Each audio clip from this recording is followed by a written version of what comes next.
Faith book, the Book of Faith, the Word of God, the Bible. Hello po, magandang araw po sa inyo. Ako po si Christine Tika at ito po ang aking FBK na ka-assign po sa akin. Matatagpuan po ito sa Kawikaan 3:34. Ang mga palalo'y kanyang kinasusuklaman, ngunit kinaluluguran niya ang may mababang kalooban. Sa English po, ang sabi rito ay, though he scoffs at the scoffers, yet he gives grace to the needy.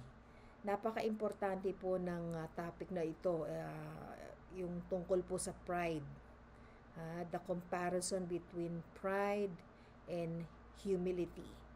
Una po sa lahat, ang pride po ay, I think is one of the most serious sins mentioned in the Bible. Kinamumuhian po ng Panginoon ang masyadong mapagmataas na tao o yung mayabang. Okay? O yung tinatawag nating tao na punong-puno ng pride. Nga. So, ano po ba ang comparison niyan? Ano pa ang nagiging dulo ng isang taong mayabang at ng isang taong mapagkumbaba? So let's just compare this, between the pride versus humility. First of all, ang dulo po ng pride ay destruction. Okay, sabi po dito sa Mark chapter 7 verses 21 to 23. Gusto ko pong basahin sa inyo 'yon. Mark 7 verses 21 to 23. Sabi po dito ay ito po. For from within, out of the hearts of people, come the evil thoughts, acts of sexual immorality, thefts, murders, acts of adultery, deeds of greed, wickedness, deceit, indecent behavior, envy, slander, pride, and foolishness. So all these evil things come from within and defile the person.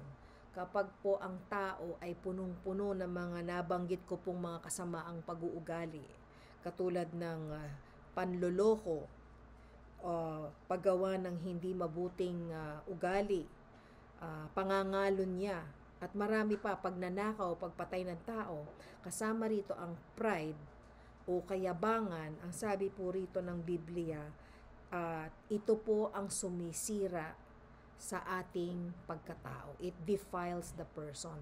So, ang bunga po ng pride ay destruction. Also, I would like to read Proverbs 16 verse 18. Let me read that very quickly. Proverbs 16 verse 18. Pride goes before destruction, and a haughty spirit before stumbling. So, kapag ikaw ay merong ganong klaseng spirito na inaalagaan sa iyong sarili, hindi po nakakabuti yan sa atin. Okay? We destroy not only our relationship with God, but also something happens, yung ating pananaw, yung perspective natin nagbabago, yung pakikitungo po natin, yung attitude natin nagbabago po yan. At nakakasira po yan sa atin, sa ating relationship sa mga tao at sa relationship natin sa Panginoon. And then, what happens when we destroy our body, when the pride destroys our body? Sabi rito, ang kasunod nito ay pagkahulog. Proverbs 16 verse 5. Sabi rito, everyone who is proud in heart is an abomination to the Lord.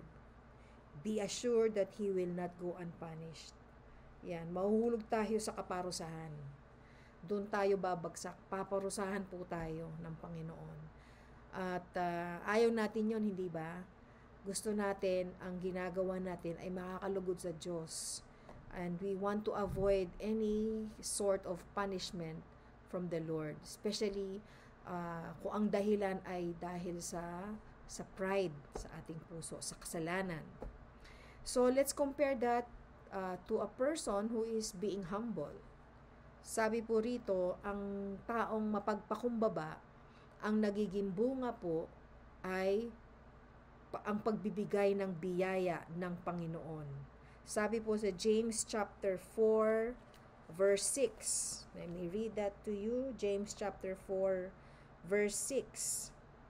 But he gives a greater grace. Therefore, it says, God is opposed to the proud, but gives grace to the humble. Pag sinabi nating biyaya, ang ibig sabihin nun, ang Panginoon ay patuloy na nagbibigay ng pabor sa iyo.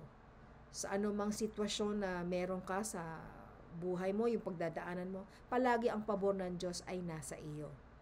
Okay? Yan din ang pag sinabi mong biyaya, naroon din mararanasan mo ang kapayapaan na nagmumula sa Diyos, na kahit may pinagdadaanan kang pagsubok, may pinagdadaanan kang mga suliranin sa buhay na ito, andun lagi ang kapayapaan, ibibigay sa iyo ng Panginoon yan. And magkakaroon ka rin ng testimony, nasasabihin sa mga tao, you know, kahit na when I was going through tough times in my life, when I was in the middle of a very serious problem, God showed up. God made a way for me. God provided for me, for my needs. Palaging gano'n, nagpapakita ang Diyos ng biyaya. Pinapakita niya para yon maging testimony natin, ma-share natin sa iba kung paano tayo tinulungan ng Diyos sa kabila ng napakadaming mga pagsubok na pinagdaanan. Yun ang biyaya, di ba? Yun ang bunga ng taong mapagkumbaba. Ibinibigay ng Diyos ang biyaya sa kanya. And after that, when we experience the grace and the miracle of God working in our lives and through our lives, His name, of course, will be exalted. His name will be glorified. Diba? Kasi we cannot boast in ourselves na, you know, nagawa ko to dahil magaling ako. Nagawa natin to dahil sa biyaya at habag ng Panginoon. Diba?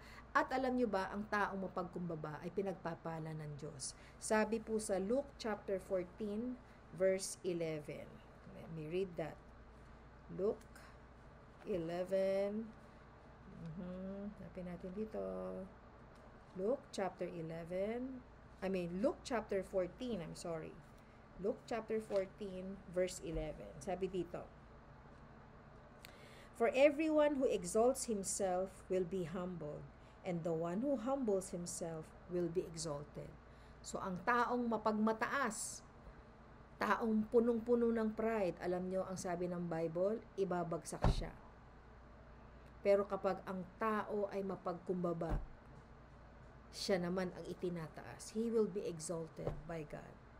So, di ba napakagandang isipin na oo, minsan dumadaan tayo sa mga times na siguro naramdaman natin, teka muna Lord, mukhang sumobra yata ako, nag-overboard yata ako doon. Then let us examine our hearts. Baka naman hindi na naging kalugod-lugod sa Panginoon yung ating mga pag-uugali. Baka naman punong-puno tayo ng pride.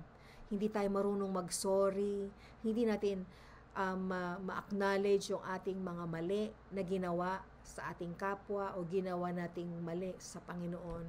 It's hard for us to accept our faults, and maybe this is at the right time for you to reflect, for me to reflect on the things that we have done in the past. Baka naman naging masyado tayong mayabang, baka naman masyado tayong nagtiwala masyado sa ating sarili at nakalimutan natin magtiwala sa Panginoon at nakalimutan natin humingi ng wisdom at gabay sa Panginoon sa mga bagay na sinasabi natin, sa mga bagay na pinagdidesisyonan natin. Nawa maging manatili po sa atin ang humility, yung humble spirit, yung meekness na tinatawag.